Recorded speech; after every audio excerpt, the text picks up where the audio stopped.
आपने सही ही कहा कि इन्वायरमेंटल लॉज को, इन्वायरमेंटल रेगुलेटरी फ्रेमवर्क को किस तरीके से वायलेट किया जाता है। जब बात आती है आम आदमी की तो उसके लिए 50 नियम कानून कायदे आ जाते हैं, लेकिन जब बात आती है साथ टाटा, अंबानी, अडानी और बहुत से कारपोरेट घरानों की तो फिर धज्जियाँ उड़ा दी जाती हैं।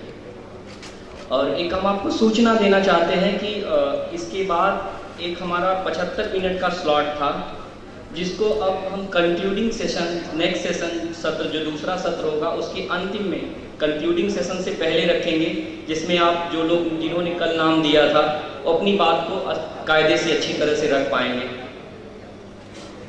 अब हम इस सत्र के अंतिम वक्ता के रूप में, अगर भ्रष्टाचार की बात होती है तो न्यायपालिका उससे अछूती नहीं है, हम सब जानते हैं। लेकिन अगर हम न्यायपालिका और खास करके अपने माननीय सुप्रीम कोर्ट के करप्शन की बात करेंगे, कुछ गलत अगर हो गया तो कंटेम्प्ट ऑफ कोर्ट भी हो सकता है।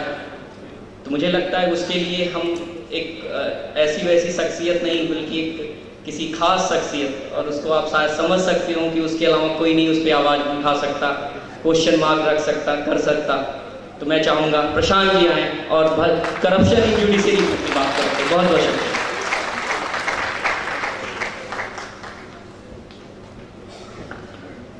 साथियों, बहुत देर हो चुकी है, खाने का समय भी हो चुका है। मैं बहुत संक्षिप्त में अपनी बात रखूँगा।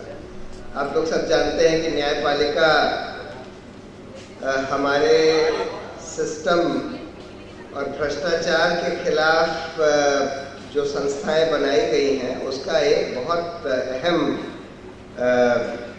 संस्था है।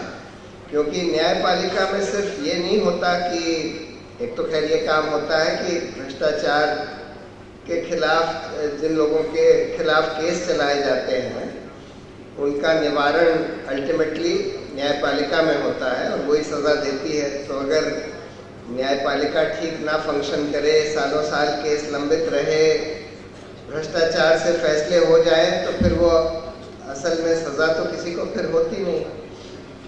दूसरा न्यायपालिका का एक अहम काम है कि पब्लिक इंटरेस्ट लिटिगेशन के द्वारा एक तो बड़े बड़े भ्रष्टाचार जो उजागर होते हैं और जिस पर सरकार कोई इन्वेस्टिगेशन वगैरह नहीं करती, उस पर आदेश दे, जैसे कि 2G स्कैम में या कोयले वाले स्कैम में सुप्रीम कोर्ट ने आदेश दिया। और दूसरा, कई बार संस्थाओं के सुधार के लिए भी PIL फाइल करी जाती है। जैसे हम लोगों ने फाइल करी थी कि भाई CBI को सरकार से स्वतंत्र रखा जाए। उस समय वो जो हवाला केस था, सुप्रीम कोर्ट ने ये आदेश दिया कि अच्छा CBI का सुपरवाइजरी जुरिस्डिक्शन CVC को दे दिया जाए और CVC को सरकार से स्वतंत्र कर दिया जाए, उसको स्टैट्यूटरी स्टेटस दे दिया जाए।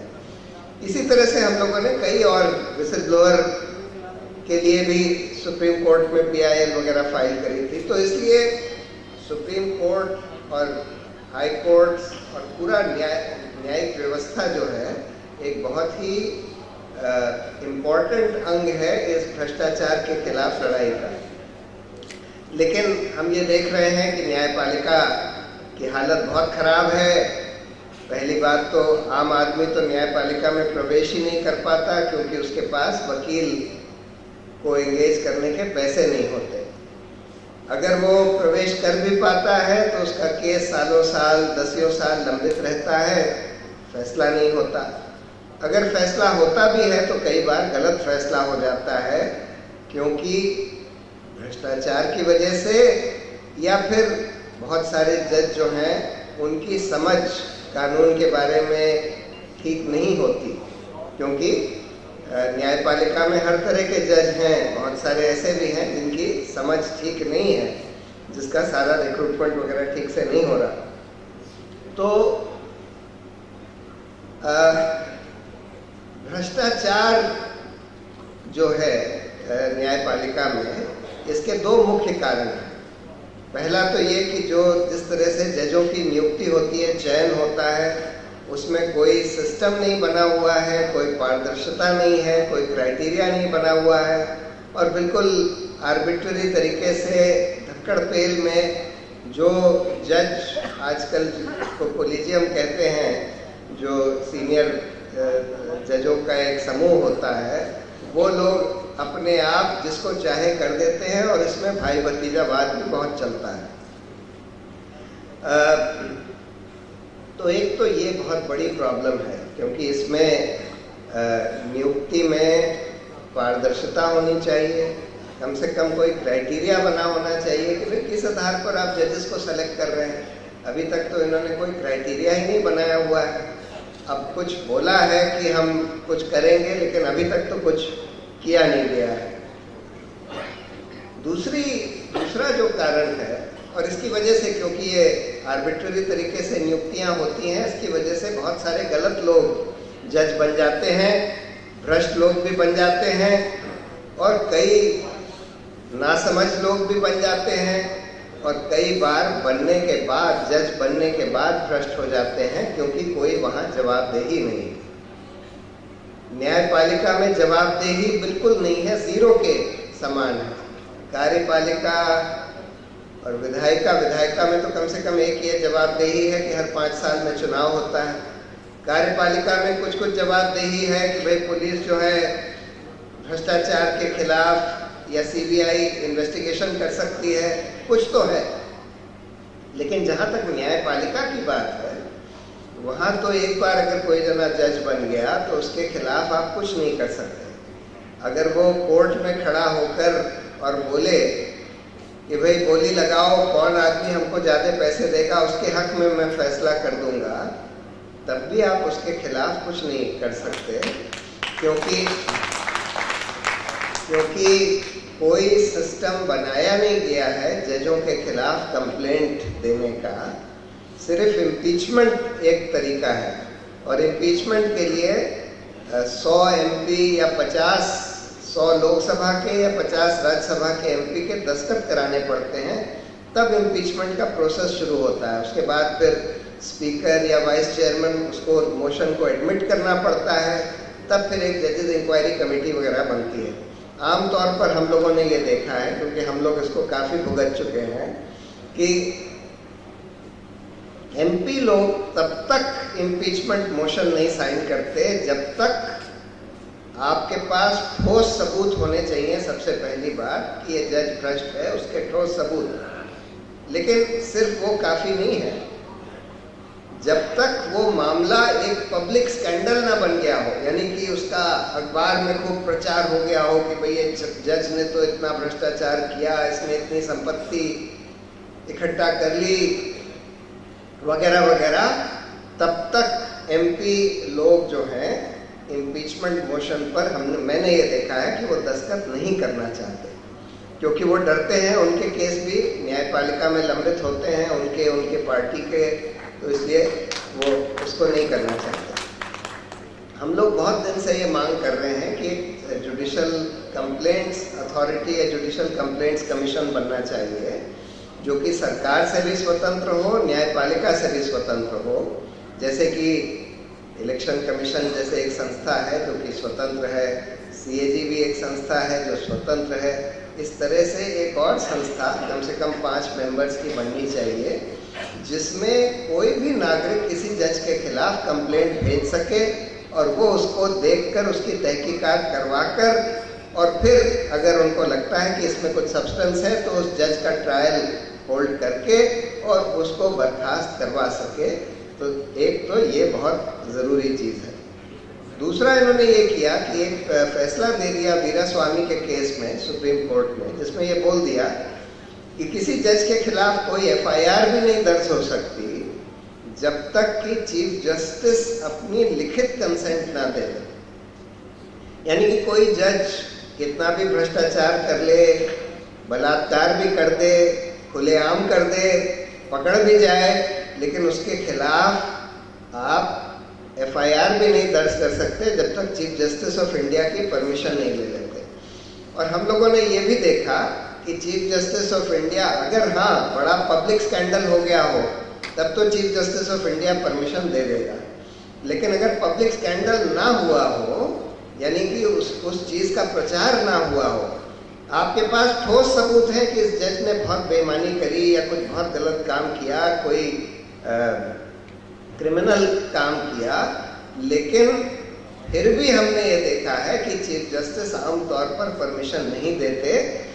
कुछ लोग तो इसलिए नहीं परमिशन देते क्योंकि उनको उन्हीं के दोस्त होते हैं जिनके खिलाफ कंप्लेंट आती है, और कुछ लोग इसलिए भी परमिशन नहीं देते, ईमानदार चीफ जस्टिस भी कई बार परमिशन नहीं देते क्योंकि उनको लगता है कि भाई न्यायपालिका की बदनामी हो जाएगी अगर परमिशन दे देंगे, और उनको लगता है कि भाई बदनामी नहीं होनी चाहिए न्यायपालिका की। ये तो ठीक बात है कि हमको न्यायपालिका की सख्त ज़रूरत है, न्यायपालिका ने कई अच्छे काम भी किए हैं, और इसलिए हमको न्यायपालिका को ज़बरदस्ती कमज़ोर नहीं करना चाहिए।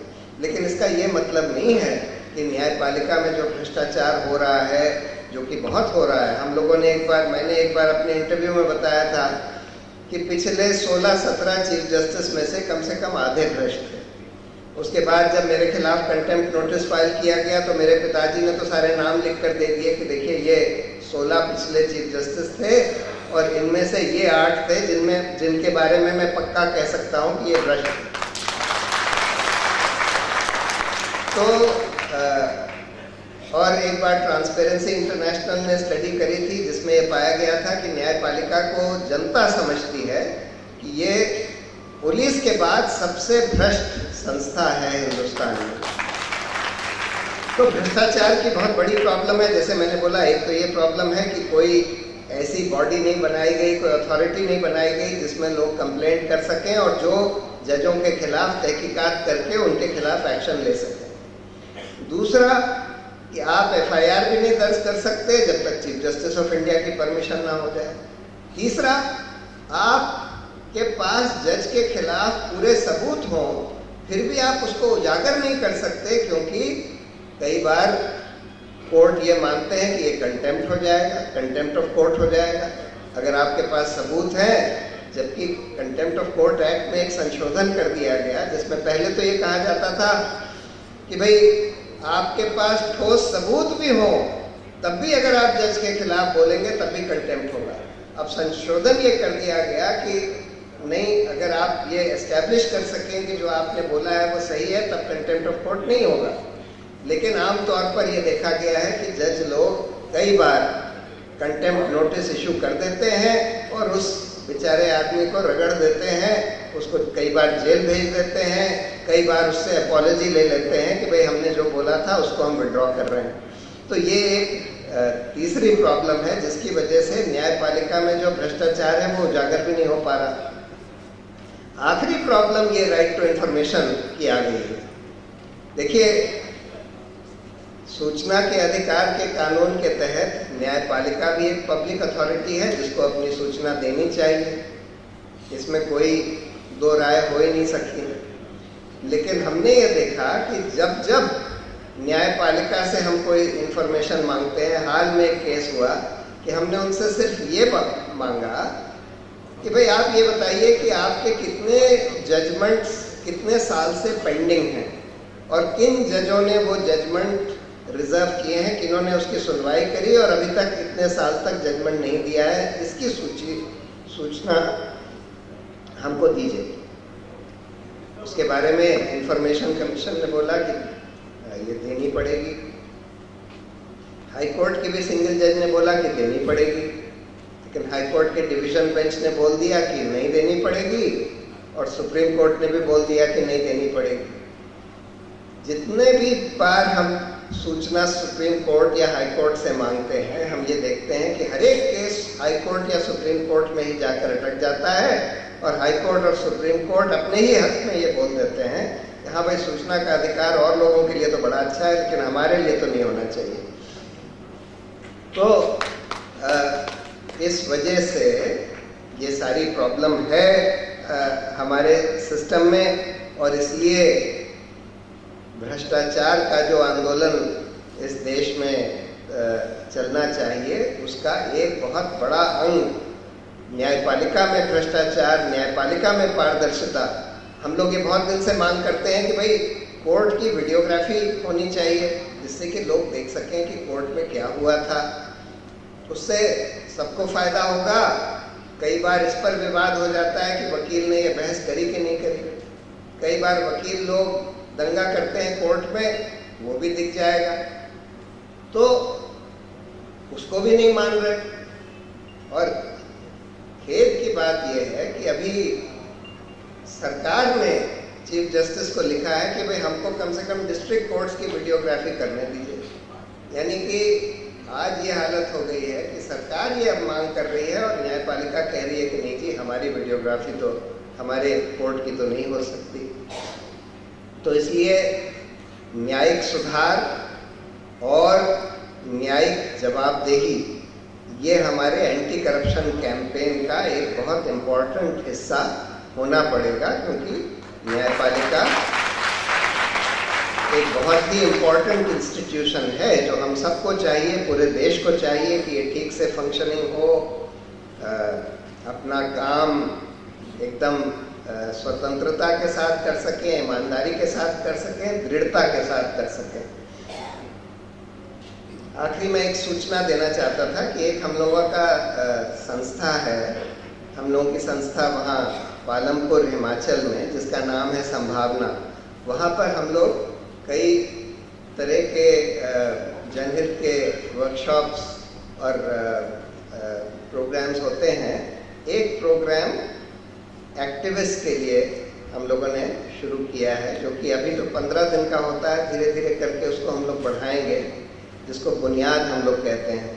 तो मैं इसकी बस सूचना इसलिए देना चाहता था कि उस प्रोग्राम में जो अच्छा कोई पब्लिक इंटरेस्ट एक्टिविस्ट है, उसकी व्यापक समझ बनाने के लिए, समझ बढ़ाने के लिए, और उसको ये डिस्कस करने के लिए कि भाई कैंपेन में क्या इफेक्टिव स्ट्रैटेजीज होती हैं, किस तरह से आप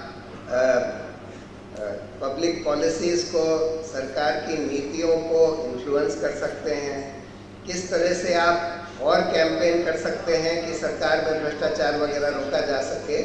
इन सब के बारे में वहाँ पर हम लोग कोशिश कर रहे हैं कि एक्टिविस्ट को ट्रेनिंग दे सकें। ये यंग एक्टिविस्ट के लिए है, जो कम से कम पार्ट टाइम एक्टिविस्ट हैं। अगर आप लोगों में से किसी को भी उसमें रुचि हो तो आप लोग संभावना.org एक उसका वेबसाइट है, उसमें रजिस्टर कर सकते हैं इस बुनियाद के प्रोग्राम के लिए। उसमें आप अप्लाई कर सकते हैं, फिर वो वहाँ की जो कमेटी है वो तय करती है। सर एक सवाल, भ्रष्टाचार के लिए मशहूर तमिलनाडु की मुख्यमंत्री जयललिता जी कैसे बरी हो गई? और मुझे इसमें घोर भ्रष्टाचार की बू आ रही है। अगर वो उनके खिलाफ नहीं क्राइम उन्होंने किया होता तो उनके जैसे दबंग आदमी को उतना वो केस ही नहीं उतना लंबा चलता। और डर इस बात का है कि अगर इसमें भ्रष्टाचार था, कोई डील हुई थी और वो बरी हो गई, तो बिहार के corrupt defective chief minister Lalu Prasad ji का छूट जाएंगे। तो इसको कैसे रोका जाए? धन्यवाद। ये बात आपकी सही है। जयललिता के बारे में मुझे कोई शक नहीं है कि वो भ्रष्ट थी। उनके बारे में ट्रायल कोर्ट ने जो जजमेंट दिया था बिल्कुल सही था। हाई कोर्ट ने एकदम एब्सर्ड जजमेंट देकर उसको रिवर्स कर दिया है। अभी सुनवाई सुप्रीम कोर्ट में चल रही है। लेकिन जिस तरह से बड़े बड़े लोगों के केस निपटाए जाते हैं, मैंने तो ये देखा है कि देखिए उसमें बहुत ही ईमानदार और बहुत टफ जज की ज़रूरत होती है, जो इस तरह के चीफ मिनिस्टर्स वगैरह को उनका कन्विक्शन सस्टेन कर सके। सुप्रीम कोर्ट में क्या होगा ये कहना बड़ा मुश्किल है। सर, मैं बहुत सारी PIL फाइल कर चुका हूँ Punjab and Haryana high court में, और कई रिलीफ भी मिले हैं। अभी Punjab and Haryana high court ने एक PIL रूल्स बनाए हैं 2010 के। उसमें उन्होंने ये लिख दिया है कि पहले आप ये प्रूव करो कि आप ऐरा गैरा नक्की खरा तो नहीं है, आप कौन है, क्या आपने पहले PIL फाइल किए तो आपको क्या रिलीफ मिला है, आपकी इनकम क्या है, आपकी इनकम का सोर्स क्या है। क्योंकि मेरे तो PIL में बहुत सारे रिलीफ मिले हुए, मैं तो फाइल करता हूँ तो चलो नोटिस हो जाता है, बाकी कार्रवाई बाकी है। पर आम आदमी PIL फाइल कैसे करे, उसके लिए मैं ये सोच रहा था कि क्यों ना एक सुप्रीम कोर्ट में PIL फाइल की जाए कि ये जो इनके रूल एंड रेगुलेशन है वो गलत है। नहीं, बिल्कुल ठीक बात है आपकी। इस तरह के रूल्स कई हाई कोर्टों ने बना दिए हैं PIL के बारे में, जो कि मेरी राय में बिल्कुल गलत हैं और उनको चैलेंज किया जाना चाहिए। तो आप भेजिएगा मेरे पास जो वहाँ के रूल्स हैं मैं उसको जरूर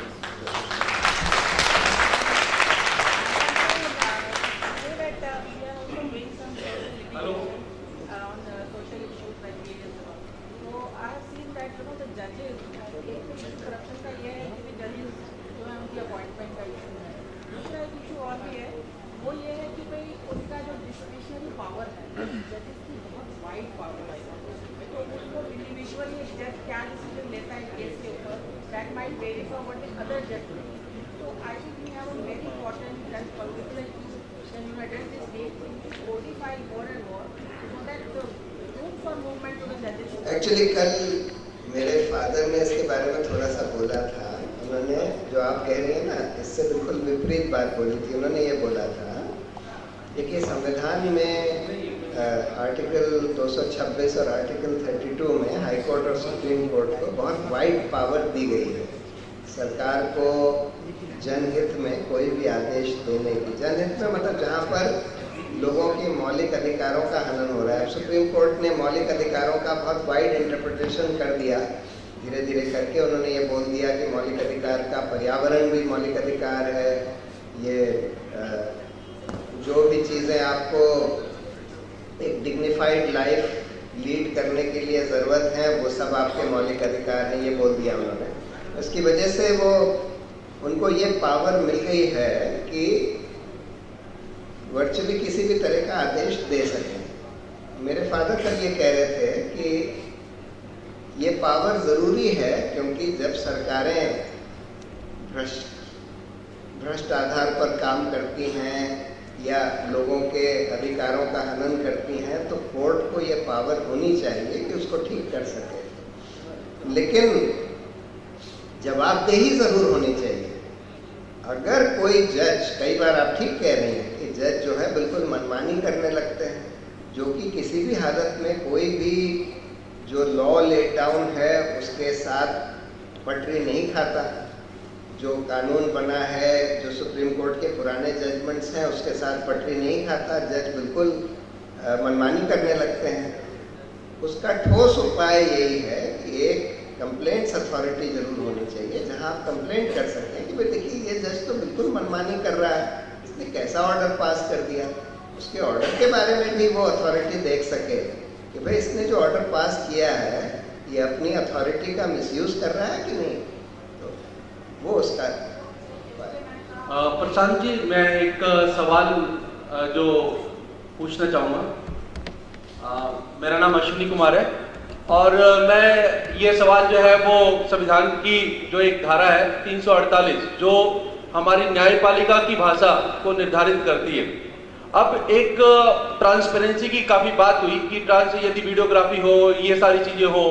अब एक बड़ा ही इंटरेस्टिंग केस होता है कि भाई जो है कि कोर्ट में एक व्यक्ति खड़ा हुआ है और वो अपनी बात रखना चाहता है लेकिन वो अपनी बात अपनी भाषा में नहीं रख सकता. जज उसकी भाषा में जो है कोई भी काम, कोर्ट की कोई भी काम जो है वो उसकी भाषा में नहीं हो रहा, वो वहां पर मूक दर्शक है. और ऐसी स्थिति के अंदर यदि जो पूरी वीडियोग्राफी हो भी जाए तो ऐसी स्थिति में उसको उस न्याय की समझ क्या होगी, क्योंकि हमारा पूरा का पूरा जो संविधान है वो संविधान जो है उसकी धारा जो 348 है वो सुप्रीम कोर्ट की भाषा को निर्धारित करती है और उसका इनडायरेक्टली पूरे जुडिशियल सिस्टम की भाषा को निर्धारित. आप ये आम आदमी अपील कर ही नहीं पाए. आप ये कह रहे हैं कि जो रीजनल भाषाएं होती हैं उसमें भी अब हमारे पास समय नहीं है इसलिए हम लोगों को यहाँ पर ख़त्म करना पड़ेगा. आखिरी में क्वेश्चन ये जवाब दे देता हूँ. देखिए भाषा की जो बात है कोर्ट की, कोशिश तो ये होनी चाहिए कि लोकल लैंग्वेजेस में कोर्ट काम कर सके. लेकिन प्रॉब्लम ये होती है कि कई बार जज जो हैं हाई कोर्ट वगैरह में खासकर ट्रांसफ़र होके दूसरे स्टेट से आते हैं और उनको वहाँ की लोकल भाषा नहीं समझ में आती. इस वजह से अंग्रेज़ी वगैरह यूज़ करना कई बार ज़रूरी होता है. लेकिन हाँ, इसका कोई समाधान निकालना ज़रूरी है कि अगर ऐसे जज के सामने हो जो लोकल भाषा नहीं समझता तब फिर आप ये कह सकते हैं कि भाई वहाँ कोई ट्रांसलेटर हो जाए. लेकिन आमतौर पर लोकल भाषा में भी हाई कोर्ट में भी काम हो जाना चाहिए. सुप्रीम कोर्ट में थोड़ा सा मुश्किल होता है क्योंकि सुप्रीम कोर्ट में तो जज हर जगह के आते हैं और वहाँ पर ये समझ लेना कि भाई कौन सी लैंग्वेज में, ऐसा तो नहीं कर सकते कि कोई भी लैंग्वेज में आप प्रोसीडिंग्स कंडक्ट कर लें, इसलिए सुप्रीम कोर्ट में तो वही होना पड़ेगा।